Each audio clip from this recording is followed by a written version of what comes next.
The story behind me being signed, I've said it like a million times, but I don't get tired. Like, I started on Instagram. So like I said, I was doing all my remixes to everybody's stuff. And P saw it. I started to do the people that was on the label. I did like Layden Green. I did JT First Day Out. And P had DM me in January. And he was like, are you signed? I'm like, no, I'm geeked. I'm like, I'm finna get that chain, y'all. It's lit. But he left me on scene for 8 months. Yes, I was stressed. I was stressed out. I didn't know, like, was he playing with me or something? I just almost gave up, but I didn't. That was around the time I dropped my mixtape. I did my rendition to We Paid when it was lit. Like, y'all remember it. That took over the summer. And Baby had co-signed it on Twitter and was like, I don't know who she is, but she cold as hell. And 2 weeks after that, he gave me the call, like, I want to sign you. I seen you been doing what you've been doing with what you got. And he was like, I want to give you an opportunity.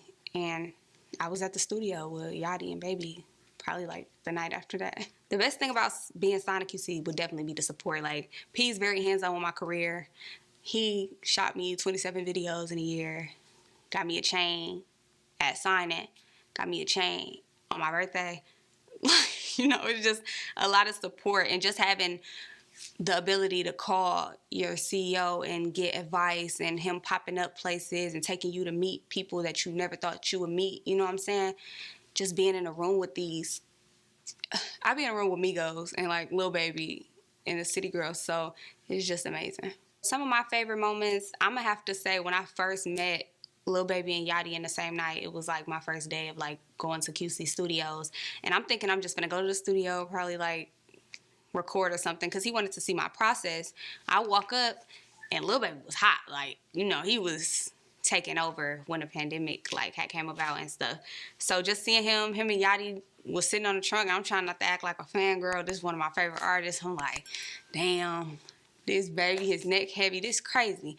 So, you know, and they gave me advice. Yachty gave me the advice to set myself apart because, you know, it's a lot of people in the industry and you have one chance to like make yourself known and stuff, and like don't like change up who you are based on like what's out right now. My favorite memory with the City Girls would definitely be shooting Female Goat. That was an amazing collab. It put me in a lot of people's like sight. Everybody is just very supportive. You see everybody at the QC parties. It's a very family oriented thing. For my birthday, a lot of the QC artists came. They threw me a big dinner. So shit, it's a lot of memories we got. We just be getting drunk together and working and collabing and stuff. It's always lit. And I always get advice from P. Like, he called on my ass every day. Like, you need to be sleeping in the studio. Like, I can't even go home. I'm in the studio for 2 hours. He on my ass. I need to be there for 12.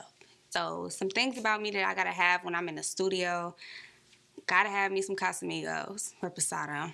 I live in Atlanta, so I gotta have me some American Deli. We got the best American Deli by QC Studio, so I gotta have me some chicken. Hookah. I'm like on the hookah bag real bad right now. And I record in the dark, and it gotta be warm.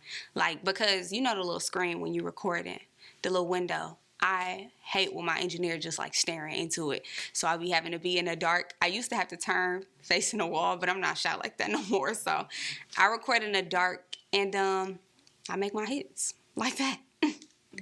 My recording process definitely used to be me writing before I came, but I feel like creating and feeling the energy in the studio is what I like to do now. It really just makes the records way more like energetic and better. So that's how I've been doing it now.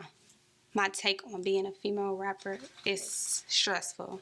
And I get this question a lot, but like it's really not cap. Like it's way harder being a female artist in the industry because you get judged time 10. You know what I'm saying? You gotta go way harder. Like male artists can stand in the middle of the stage and rap with their shirt off and their chains and they just be lit. Like we gotta dance, we gotta look a certain way, sound a certain way, or it's like she not good enough. But that's what I like about the new generation. It's more of a collaborative thing with all the females that's coming out instead of like competition and putting each other against each other and stuff. But it's way harder, girl. It's stressful. You really gotta, if you gunning for the #1 spot, you gotta give it your all or they gonna chop your ass and put you to the side. In the future, like 10 to 15 years, I see Lakeyah just, you know, continuing to be that bitch, just having everything I've ever dreamed of. A lot of cars, a lot of Grammys, a lot of accolades for my music, because that's what I do it for. I do it to, people be saying they don't give a fuck about awards and all that shit, but I want to be known for having this many Grammys for this project and stuff, plus the money. You know, we don't do it for the money. I want all my change, my penny gonna be like this big. You know, like, I'm gonna have a lot of ice. I'm gonna have a big house. I'm gonna be able to take care of my family and my team. A lot of wigs. I love wigs. So I'm gonna have a lot. I'm gonna just be living a luxury life, the life I've always dreamed. So what's next for me is dropping No Pressure Part 2. Probably before the summer ends. And I'm gonna just continue to keep working. Like, hopefully, well, I will be performing at award shows and getting awards and, you know, more collabs with a lot of people that I want to collab with. And Lakeyah gonna be here for a long time. I just want everybody to get familiar.